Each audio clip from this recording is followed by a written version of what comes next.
اور یہ زنا بہت بڑی فحاشی ہے، بہت بڑی بے حیائی کا کام ہے، کیونکہ شریعت کے مقاصد میں سے ایک مقصد یہ بھی ہے کہ انسان کی عزت اور انسان کی نسل محفوظ رہے، اس کا سلسلہ نسب محفوظ رہے، اس کی عزت محفوظ رہے۔ اسی لیے زنا کی حرمت کا اعلان کرتے ہوئے مالک کی ارشاد پہ غور کیجئے، اللہ عز و جل فرماتا ہے وَلَا تَقْرَبُوا الزِّنَا، زنا کے قریب بھی نہ جاؤ۔ یہ نہیں کہا کہ زنا نہ کرو، زنا کے قریب بھی نہ جاؤ۔ جو کام زنا کے لیے راہ ہموار کرتے ہیں ان کاموں سے ہی اللہ نے روک دیا، زنا کے قریب بھی نہ جاؤ۔ انہ کان فاحشۃ وساء سبیلا، یہ بے حیائی ہے، یہ برا راستہ ہے، یہ بے حیائی ہے، یہ فحاشی ہے، یہ برا راستہ ہے، تم اس کے قریب بھی نہ جاؤ۔ ایک نوجوان رسول اللہ صلی اللہ علیہ وسلم کے پاس آتا ہے اور کہتا ہے یا رسول اللہ صلی اللہ علیہ وسلم مجھے زنا کرنے کی اجازت دیجیے۔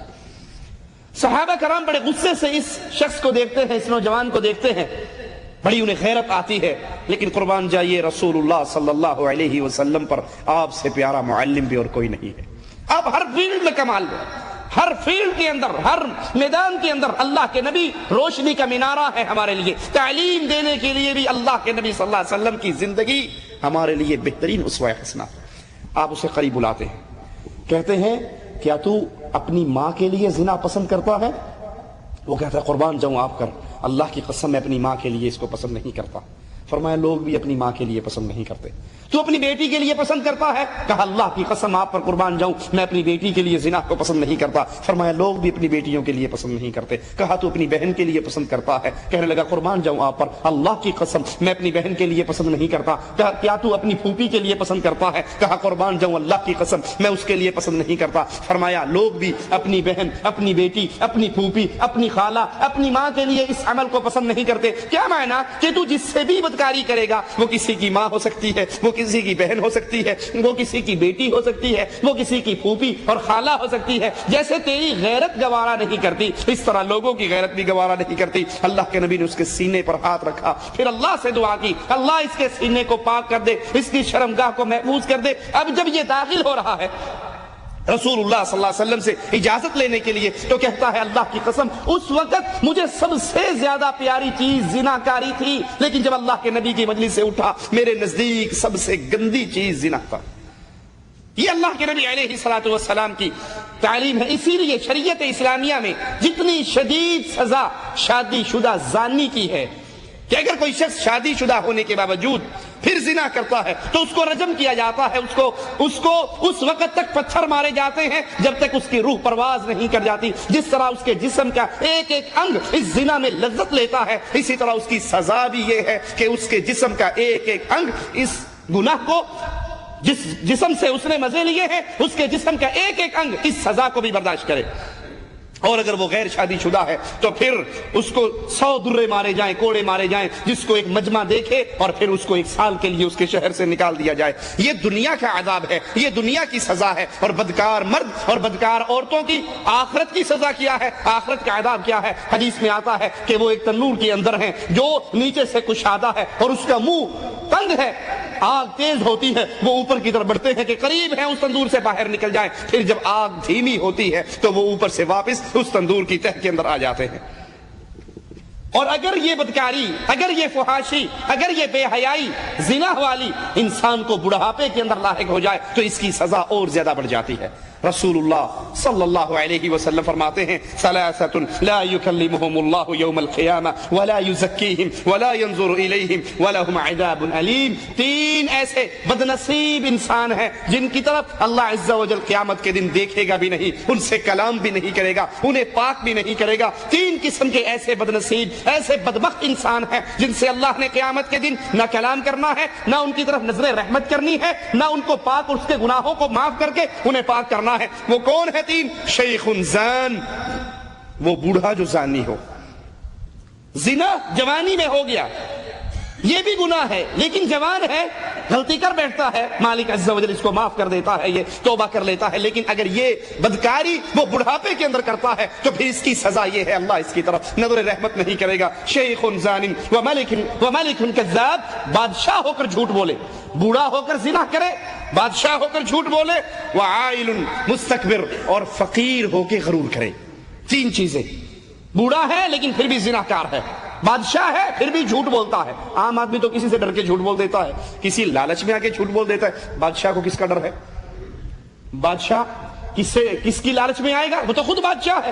لیکن اگر بادشاہ ہو کے جھوٹ بولے, یہ اللہ کے نزدیک بدترین عذاب کا مستحق ہے, اس کو پاک نہیں کیا جائے گا. اور پھر فقیر ہو کے تکبر کرے. آپ آدمی, مالدار آدمی تکبر کرتا ہے, ایک فقیر ہے اس کے پلے میں بھی کچھ نہیں, لیکن پھر بھی وہ اکڑتا ہے, پھر بھی تکبر کرتا ہے. یہ تین ایسے لوگ ہیں. اسی طرح بدترین کمائی زانیہ کی کمائی ہے.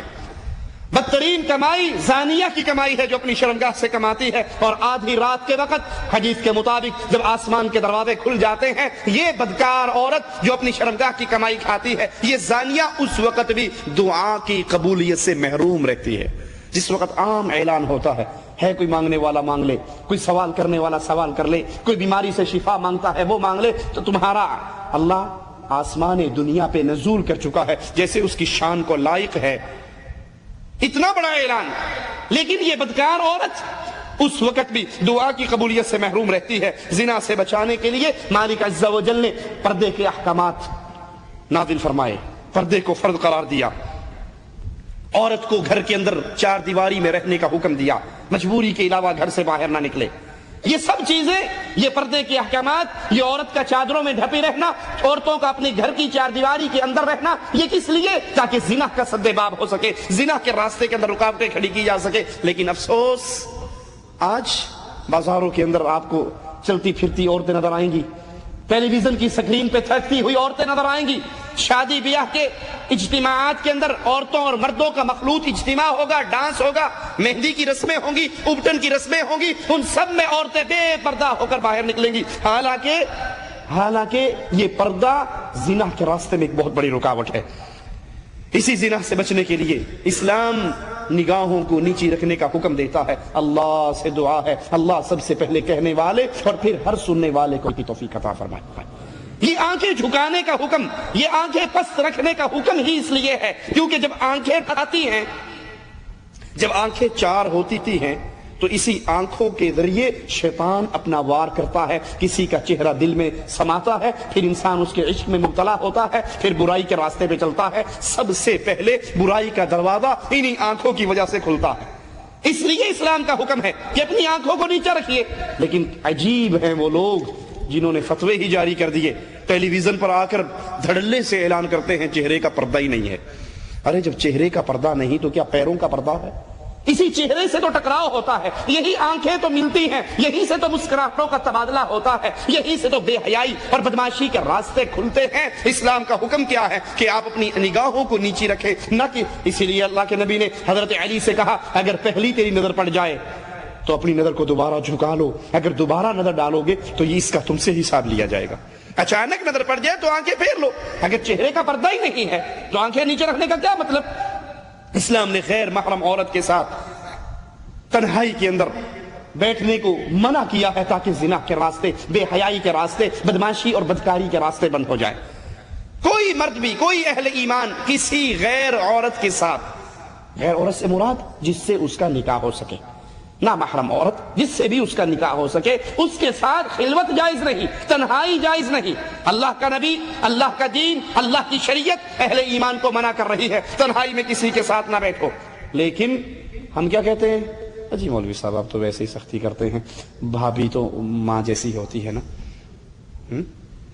بھابھی ماں ورگی ہوندی, بھابھی کو کیڑی شاید پردہ ہے, بھابھی سے کوئی پردہ نہیں. دیور بھابھی کو لے کے سفر پہ بھی جا رہا ہے, ٹرین کے سفر بھی ہو رہے ہیں, گاڑیوں کے سفر بھی ہو رہے ہیں, باہر بھی نکل رہے ہیں, کھانے پر ایک ہی ٹیبل پر بیٹھ کر گپے بھی ہانکی جا رہی ہیں, ہنسی اور مذاق بھی ہے, ٹیلی فون پہ کہہ کے بھی دونوں کے گونجتے ہیں, کوئی ٹینشن نہیں, کوئی پریشانی نہیں, کوئی بات نہیں. تنہائی میں بیٹھتا ہے, بھائی گھر پہ ہے نہیں, دیور جیٹھ آ کر گھر میں بیٹھتا ہے, 2 گھنٹے 4 گھنٹے اپنی بھابھی سے گپے مارتا ہے. حالانکہ یہ بھابھی اور یہ دیور کیسا رشتہ ہے؟ رسول اللہ صلی اللہ علیہ وسلم سے جب سوال کیا گیا کیا دیور سے بھی پردہ ہے, آپ نے فرمایا دیور تو موت ہے, موت. شیطان جتنی جلدی بے حیائی کا دروازہ, فحاشی کا دروازہ اس دیور کے ذریعے اور دیور اور بھابھی کے درمیان کھولتا ہے, اتنی جلدی وہ غیر مرد کے ساتھ بدمعاشی کے سامان کو آسان نہیں کر سکتا. کیوں؟ کوئی غیر آدمی گھر میں آئے گا, گھر والی کے ساتھ باہر جائے گا, ہر کسی کو شک ہوگا یہ فلاں کے ساتھ